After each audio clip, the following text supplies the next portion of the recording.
Hello students, welcome to ClassFix Academy. So যিসকল students ADRE 3.0 কাৰণে preparation চলাই আছে চ' তেওঁলোকৰ বাবে তিনিটা ভাল খবৰ আছে।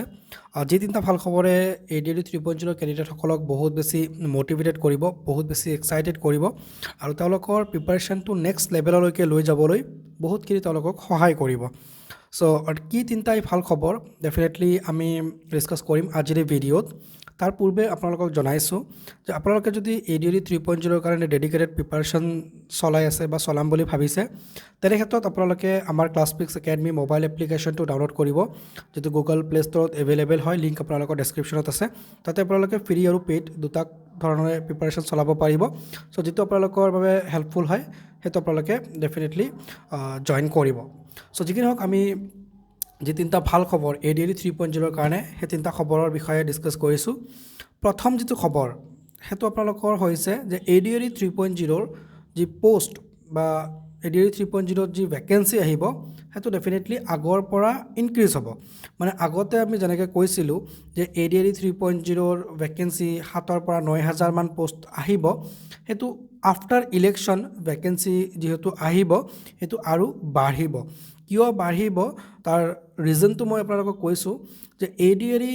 1.0 আৰু ADRE 2.0 এই দুটাত আপোনালোকৰ পোষ্ট আছিলে 26,000 আৰু 12,000 চামথিং মান পোষ্ট আছিলে। চ' দুটা মিলাই যদি আমি চাওঁ 38,000 মান পোষ্ট আছিলে। চ' এতিয়া CM ছাৰে অলৰেডি জনাইছে যে যদি BJP মিত্ৰজোঁটৰ চৰকাৰ হয় তেনে ক্ষেত্ৰত আগন্তুক 5 বছৰত 2 লাখ ভেকেঞ্চি দিব আৰু এইবেলি অলৰেডি 1,60,000 কমপ্লিট হ'ল। চ' 1,60,000ত আপোনালোকৰ পোষ্ট আহিল ADRE 38,000 আৰু সেইটোৱে যদি এতিয়া 2 লাখ ভেকেঞ্চি ফুলফিল কৰে বা 2 লাখ এপইণ্টমেণ্ট অহা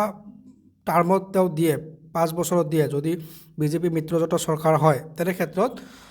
যদি 2 লাখ ভেকেঞ্চি ফুলফিল কৰে অবভিয়াছলি ADREৰ পোষ্ট বঢ়াবই লাগিব, কাৰণ আৰু 40,000 মান ৰিক্ৰুইটমেণ্ট কৰিব লাগিব এক্সট্ৰাকৈ। চ' তেনে ক্ষেত্ৰত ADREৰ ভেকেঞ্চি বঢ়াটো এক প্ৰকাৰ নিশ্চিত। এতিয়া কথাটো হ'ল যে ADRE 3.0তে ভেকেঞ্চিটো আহিব নে টাৰ্ম ৱাইজ ADRE 3.0, 4.0, 5.0 এনেকৈ ভেকেঞ্চিবিলাক আহিব। চ' মষ্ট প্ৰবাবলি আপোনালোকৰ ADRE 3.0তে গোটেইখিনি নিদিয়ে, ADRE 4.0 বা তাৰপিছতে পৰীক্ষা হ'ব। চ' সেই ক্ষেত্ৰত আপোনালোকৰ ADRE 3.0 যিটো ভেকেঞ্চি আপোনালোকৰ 7,000 পৰা 9,000 মান অহাৰ সম্ভাৱনা আছিলে সেইটো আপোনালোকৰ ইনক্ৰিজ হৈ 12,000 পৰা 15,000 মান ভেকেঞ্চি আহিব, যিটো 3.0 ফেজ। অলৰাইট। চ' এতিয়া বহুতে আমাক কুৱেশ্যন কৰে যে ছাৰ 3.0 ভেকেঞ্চিটো কেতিয়া আহিব। এতিয়া 3.0 ভেকেঞ্চিৰ কাৰণে আমি ৱেইট কৰি বহুত কেইমাহ হৈ গ'ল আৰু। চ' এতিয়া আৰু কিমান দিন ৱেইট কৰি থাকিব লাগিব। চ' ADRE 3.0 যিটো ভেকেঞ্চি সেইটো আপোনালোকৰ আফটাৰ ইলেকশ্যন আহিব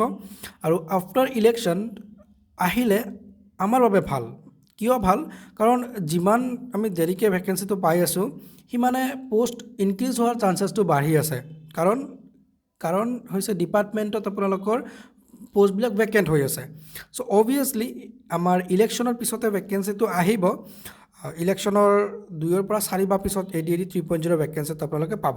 ঠিক আছে। চ' এতিয়া কথাটো হ'ল যে যদি BJP মিত্ৰজোঁটৰ চৰকাৰ হয় তেনে ক্ষেত্ৰতে ভেকেঞ্চিটো পোৱাৰ আশাটো মানে আগত। বাকী যদি বেলেগ চৰকাৰ হয় তেতিয়াও বাৰু ভেকেঞ্চিবিলাক আহি থাকিব, কিন্তু এক্সপেক্টেড কৰা হৈছে যেনেকৈ CM ছাৰে জনাইছে যে BJP মিত্ৰজোঁটৰ চৰকাৰ হ'লে তেওঁলোকে আগন্তুক সময়ত মানে আগন্তুক 5 বছৰত আৰু 2 লাখ ভেকেঞ্চি দিব। চ' আমি সেই বিষয়লৈকে নাযাওঁ যে চৰকাৰ কোনে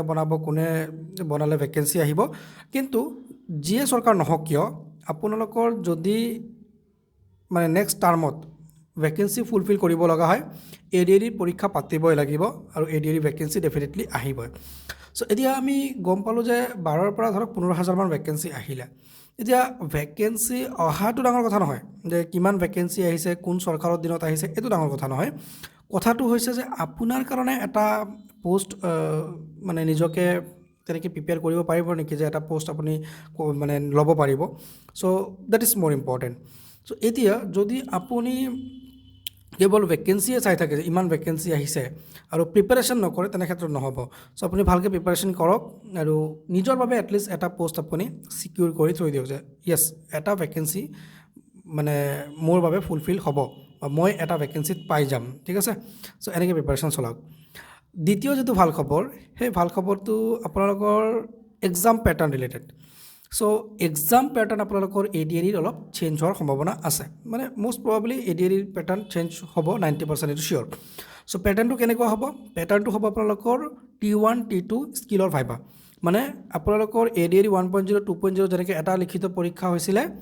এইবেলি আপোনালোকৰ দুটা লিখিত পৰীক্ষা হ'ব দুটাই MCQ বেছড হ'ব প্ৰিলিমছ মেইনছ তেনেকুৱা কোনো কথা নাই টায়াৰ 1 টায়াৰ 2 যেনেকৈ SSCয়ে পাতে টায়াৰ 1 টায়াৰ 2ৰ পৰীক্ষা হ'ব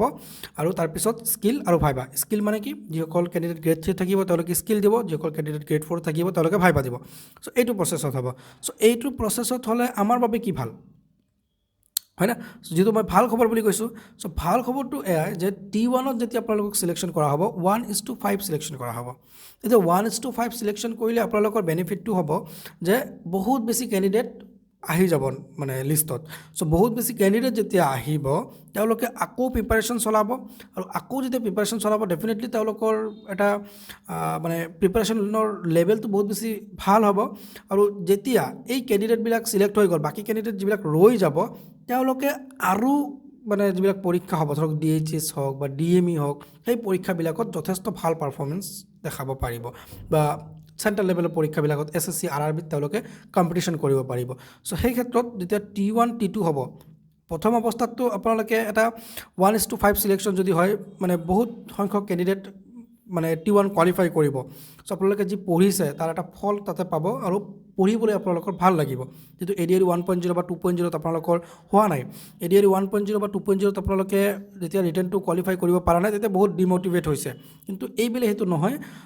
আপোনালোকে অলপ যদি ভালকৈ প্ৰিপাৰেশ্যন কৰে T1টো ক্লিয়াৰ হ'ব দেন তাৰপিছত এটা আপুনি নিজৰ ফালৰ পৰা এটা মটিভেশ্যন পাব যে নহয় মই ভালকৈ পঢ়িব লাগিব মই T2টো ক্লিয়াৰ কৰিব লাগিব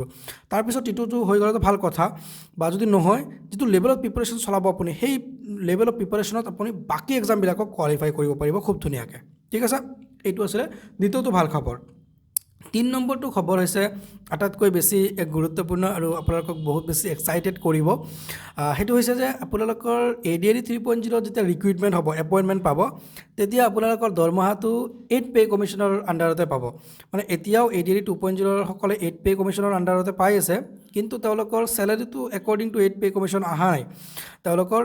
8 পে কমিশ্যন লাগু হৈছে কিন্তু তেওঁলোকৰ চেলাৰীটো 7 পে কমিশ্যন হিচাপে পাই আছে চ' এতিয়া আপোনালোকে যিহেতু অলপ দেৰিকৈ জইন কৰিব তেতিয়ালৈকে গোটেইখিনি চল্ট আউট হৈ যাব প্ৰব্লেম